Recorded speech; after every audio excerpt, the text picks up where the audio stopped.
Hi, can you hear me? Yes. Great, fantastic. Well, I'm so glad that everyone's here today virtually. It's exciting to see so many folks interested in these important questions and issues of instruction. Particularly happy to see a number of folks from here in New York joining us here today. So I actually started my career as a middle school teacher. I taught English language learners at a middle school in California. And in my time as a teacher, I often thought that while I had some good tools and some things that I thought were working, I never felt that I quite had the support and the strong principles for instruction that I needed. And so one thing I'm actually particularly proud of with this research guide, with this practice guide, is that I think it provides teachers not only with some good, solid, research-based principles for their instruction, but that it explains and illustrates those principles through some really well-designed and thoughtful examples. You'll hear a bit about that today from Joan and Joe, but I also encourage you to read the practice guide and to look at it because I think it's the kind of document that can be a nice basis for rich instructional conversations with your colleagues at your school site. Not only about the sort of big ideas in the guide, but also about how to put those ideas into place, into practice.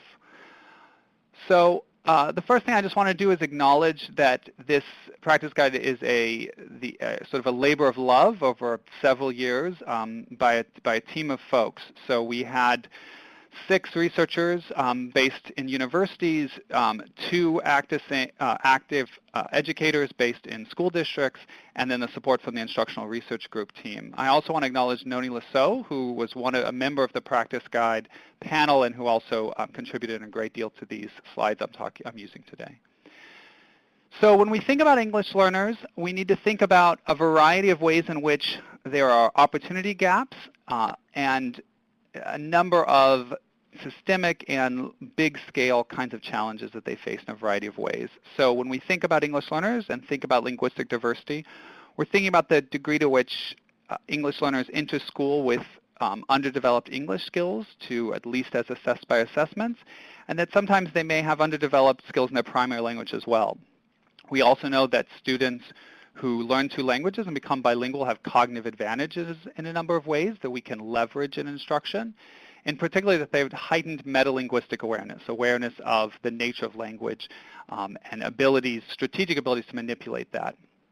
We also know that English language learners as a group are often, many of them are growing up in poverty and have the variety of challenges associated with that, including all sorts of acute and chronic stressors, emotional and social challenges that come with under-resourced communities in some ways, or communities that have less financial resources, and that they often face language environments that are mismatched to the language of school, that the environments they face in schools are mismatched in a variety of ways to the environments that they may have grown up in. And all of this is also contextualized in the fact that many English learners attend schools that are under-resourced and segregated often from native English speakers and middle-class students. As a result, we know that English learners often have limited opportunities to develop more advanced literacy skills, that they have high rates of special education placement, that they have high dropout rates.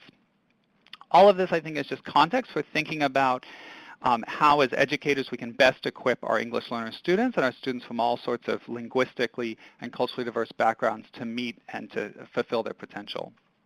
I'm going to say a couple of things as background about English literacy development of English learners. And for many of you, this may just be a reminder of things you already know, but I think it's important context before I jump into the recommendations.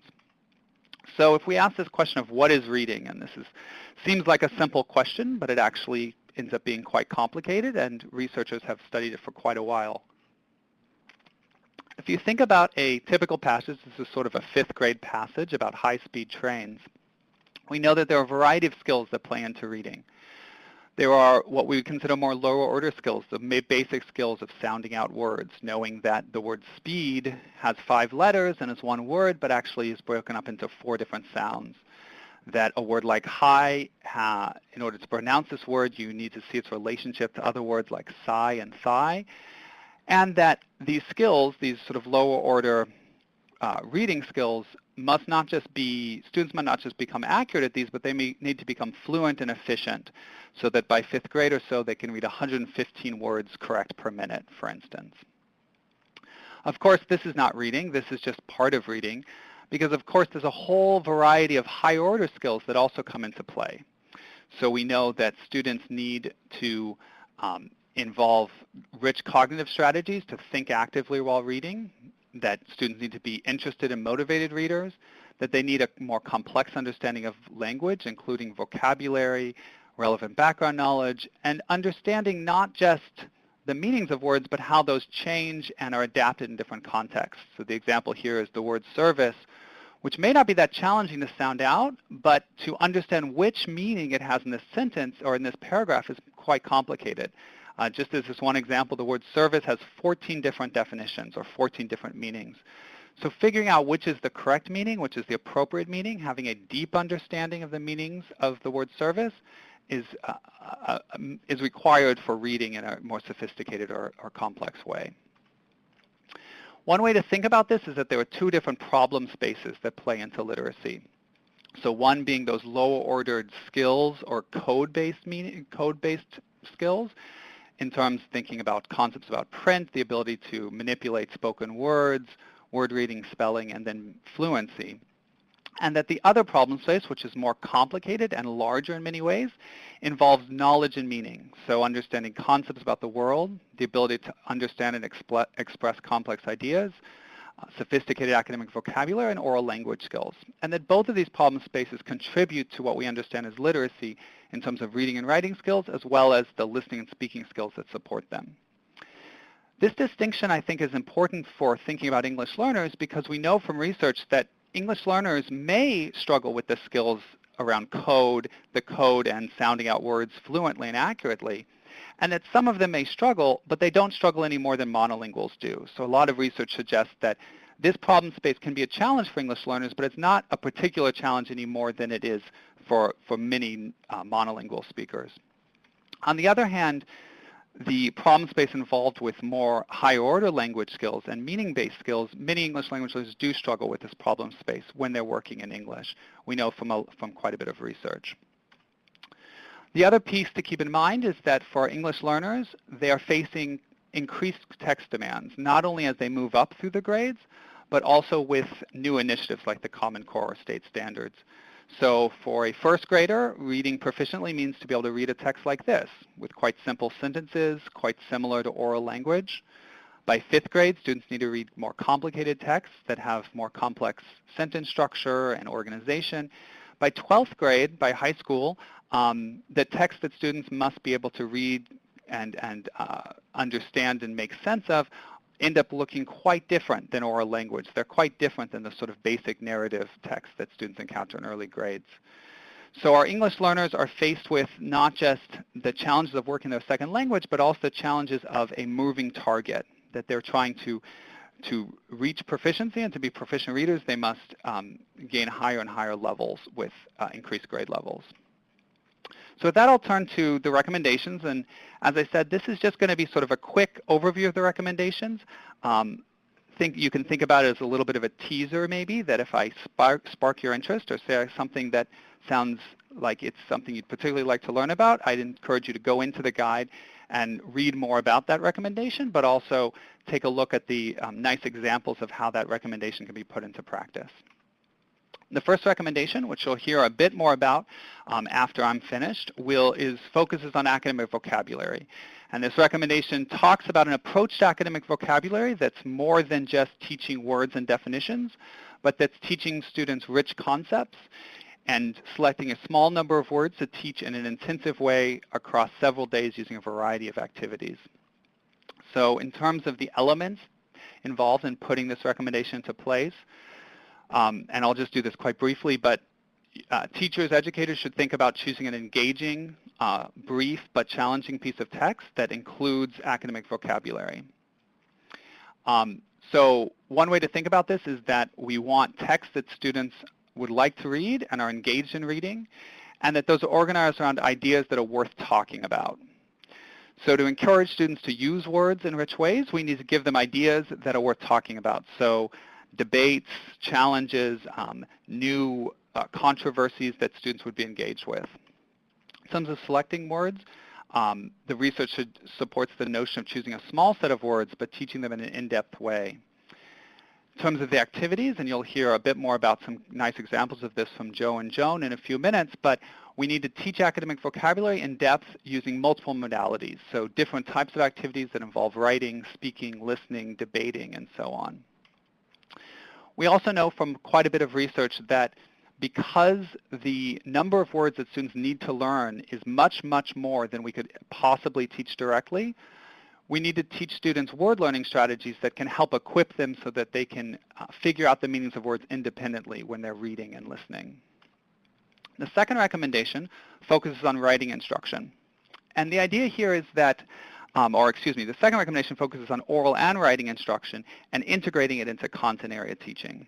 The basic idea here is that the old sort of traditional model of an ESL teacher or ESL instruction that's separate from the rich content that students are learning in other classes is not very successful, but that rather the more opportunities we can have to help students develop language for the real, authentic, and sophisticated purposes of content area learning, the better off they will be.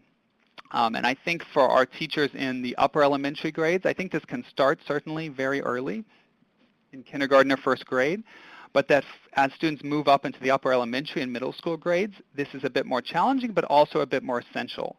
Because, in my time as a middle school teacher, my students spent some time with me in their English class, in their focused instruction around English development, but they also spent much of the day in social studies and science and math classes. And in those settings, they also need rich opportunities to develop language, not just general language, but also the specific language of those content areas. We know many students acquire very basic conversational English skills quite quickly or quite easily, but that understanding the rich disciplinary language that they need to succeed and to read and write complex texts in social studies or science is a new challenge, a new set of challenges that students may struggle with. In terms of putting this principle into place, we know that teachers can use a variety of instructional tools to anchor their instruction. And by this I mean that you can use tools such as a short video clip to anchor content area instruction and to build a common experience among students. So you can imagine a unit in which a teacher uses a very brief video clip at the beginning, provides an opportunity for students to discuss and have a rich conversation about that video clip, and that conversation serves the basis for returning to those key ideas throughout the instruction. We also know that vocabulary instruction is important not just in an English language arts class, but also in content area instruction, and that students need to learn both content-specific vocabulary, but also the general vocabulary that supports it, the general academic vocabulary that supports those words. We know that students need daily opportunities to talk about rich content, about content that's worth talking about in pairs and in small groups. I think, as many of you know, effective classrooms for English language learners are not quiet places. They're places where students are talking a lot, very actively. Doesn't mean that they're out of control. It means that they're often very structured, that these opportunities are structured in certain ways, that students are held accountable for talking about the particular content. They're held accountable for talking about it in increasingly complicated ways and rich ways, but that ultimately there's a lot of opportunities for students to work with content through English and through language skills. And then writing instruction is also quite important in content area instruction to give students opportunities to extend their learning and their understanding of content material. The third recommendation focuses on written language skills and how to provide structured and regular opportunities for students to develop these skills. I should say that for each of these recommendations in the practice guide, we provided a level of evidence rating. And what that means is that was based on the number of studies that were available that met the very rigorous standards put forth by the What Works Clearinghouse that supported the recommendation. And so for the first two recommendations I just mentioned, about academic vocabulary instruction and integrating language into content area instruction, the level of evidence was strong for those, whereas for this recommendation, the level of evidence was minimal, which means that there wasn't a large number of studies that had appropriate research designs, that is, experimental or quasi-experimental research designs that supported this recommendation. Nonetheless, I think as a panel, the 8 of us decided that this was a key recommendation, a key principle that teachers and educators needed to think about and to put into place. In terms of the specific steps or elements that instructors can think about, educators can think about, first is to think about writing assignments that are anchored in content. So again, as with the second recommendation, the notion of writing in isolation or writing on worksheets or sentences or paragraphs that are disconnected from content is not as nearly as effective as anchoring your writing instruction in sophisticated ideas and concepts. It's also important to provide language-based supports to help students in their writing assignments. So these can be all sorts of things, from sentence starters to organizational frames to analyzing models of writing, all of which are ultimately designed to help students understand the language demands involved in writing and to meet those demands. Again, as with the earlier recommendations, we need students to have opportunities to work and talk together on different aspects of writing. So this may involve helping students learn to revise each other's writing, to read each other's writing, helping students to talk together when they're brainstorming ideas for writing, helping students work together to increase the sophistication of their writing in a variety of ways. And then, of course, it's also important to give students regular feedback and constructive feedback on their writing, as well as assessing writing in a thoughtful way to identify students' instructional needs. This can take a lot of time, of course, and preparation for educators, but I think it's really essential so that we understand how our instruction is helping students make progress in their writing. The last recommendation involves providing small group instruction and interventions for students who are struggling in areas of literacy and English language development. And the level of evidence for this recommendation was moderate, so it had a few more studies than our third recommendation, but a few less than the first two recommendations. The idea here is that we need to think about English learners who may be struggling, particularly with more basic skills in reading, and provide them with some additional intervention that adds value. So when we think about how to put this in place, the first question is how to identify the students who are struggling, and not just struggling perhaps because they are new to English or that they're new to particular challenges in schools, but that they show and demonstrate persistent struggles. So by this, we're thinking about students who have had good opportunities to learn, that the first 3 recommendations have been put into place in some ways, but that they're still showing persistent struggles with some aspects of language or literacy development.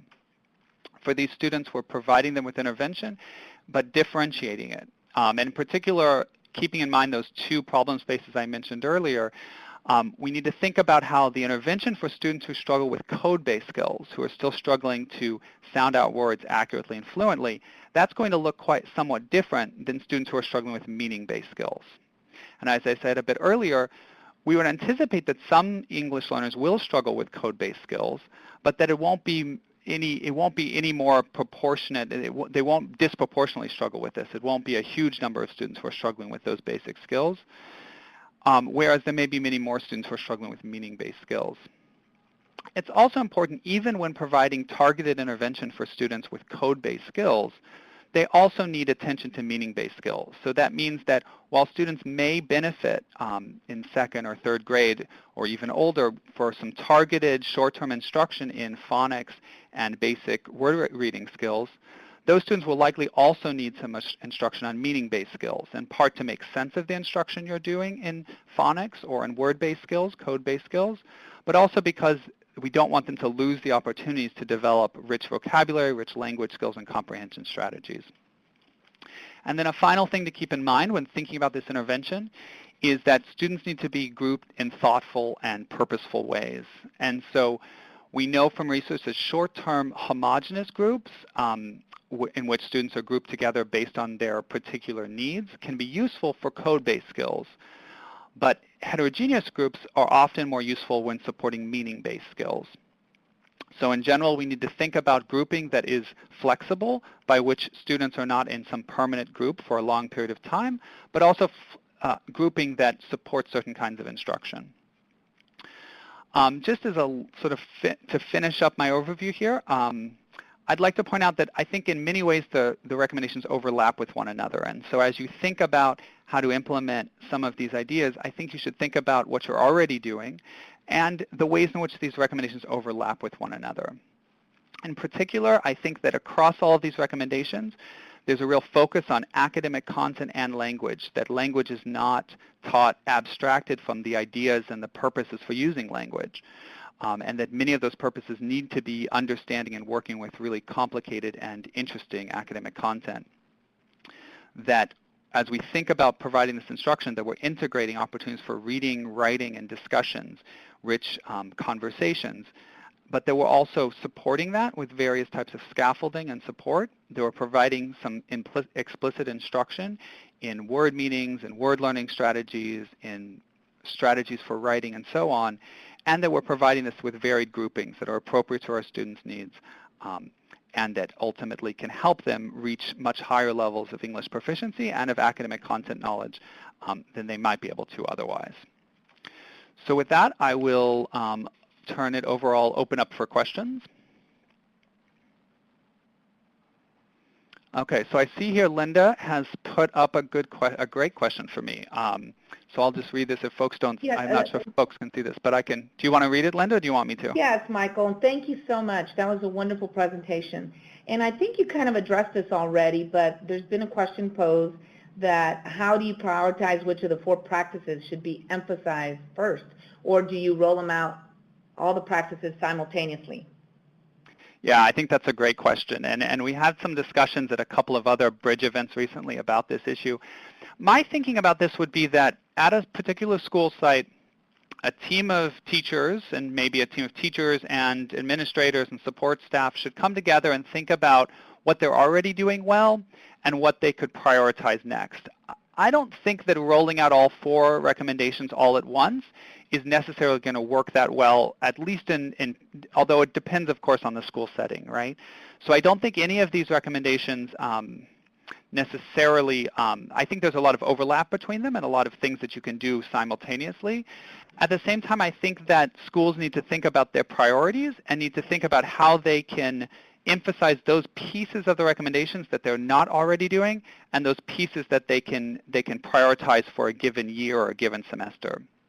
So the goal might ultimately be that a school, that the teachers in a school are really using all 4 practices, but it may be that in a given semester, teachers decide, well, you know, we're really going to focus on academic vocabulary for a little while. We're going to get really good at that because that's something we haven't been doing before, or we haven't been doing in the rich way we'd like to. And then maybe the next semester they think about, okay, so now let's bring in the content area teachers and let's build on that success and work with the content area teachers further. I also think the recommendations might have a slightly different responsibilities for different folks.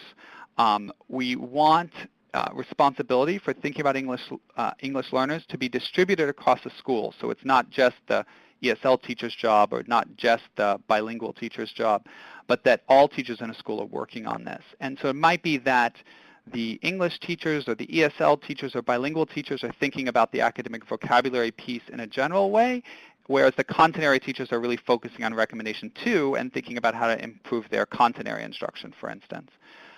In elementary schools, you might imagine different grade levels taking on different priorities based on, again, on what they're already doing well and on what they need to improve on. Excellent answer. Thank you, Michael. There's another question. Does PA, phonemic awareness, and phonics fall under skills and code? Yeah, that's right. So phonological awareness and phonics do fall under that code-based skills problem space I was talking about. That's absolutely right. And I think we have some evidence, and the practice guide talks a little bit about this, particularly in relation, I believe, to recommendation 4. I think there's some evidence that those code-based skills, as I said, English learners generally many of them seem to master those very quickly and with the same kinds of instruction that native English speakers do, or at least with the same intensity of instruction, but that there may be a small number of English learners, just like there's a relatively small number of monolinguals, who struggle with phonics skills and need some additional intervention. Okay, excellent. And I think we have time for one more question, and I'm posing it in the pod, how do you advance vocabulary instruction with non-readers? Is the focus more on oral academic vocabulary? So I'm assuming that this means sort of pre-readers, so kind of emerging readers in kindergarten and first grade. I think that's right. I think that we should think about, in the earliest grades, we should think about vocabulary instruction that is anchored in text in a certain way, but that may not necessarily mean that students are doing all the reading themselves. So there's good work in kindergarten, for instance, around rich academic vocabulary instruction through book reading and through read-alouds. And I think that can certainly be very helpful. I think that even for kindergartners and first graders, exposing them to how a word is spelled is helpful. So we don't want to do it entirely free of any connection to print. But I do think it's valuable that for kindergartners and first grade, second grade teachers to think about including opportunities to work with academic vocabulary orally. I also think that the words that you would choose for vocabulary instruction in a first grade classroom might be somewhat different than the words you choose for, say, phonics and reading instruction. Part of that is because we want our students to be working with somewhat more sophisticated word meanings than they necessarily can always decode at a given level. So kindergartners and first graders who are still learning to break the code, we want to make sure that they're not just learning words like cat and cap, that they're learning how to read and how to decode. We also want them learning words like analyze and exploration, so that they can start learning words that they may not be able to read quite yet, but that start in their oral vocabulary. Okay, thank you, Michael. Now, would the answer be the same if they were older non-readers? I think so. I think for older students, it's rare that you have students who are sort of completely not, I'm not sure I love the word non-readers. I'll say that. I think that there are students who may have very limited reading skills in older grades. I think that, and I think for those students who are still in kind of very early levels of learning how to read, that oral vocabulary instruction is really valuable, absolutely.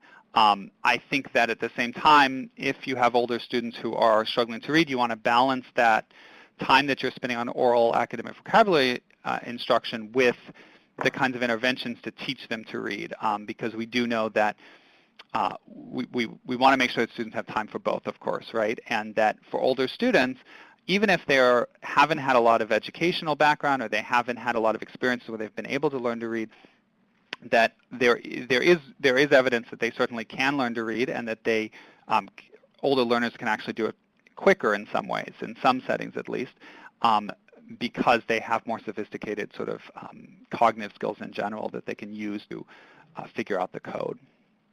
Excellent. Thank you so much, Michael. I think that you've offered a lot of great information. We've concluded Michael's presentation. However, Michael will be available for additional questions at the end of this webinar. And so thank you, Michael.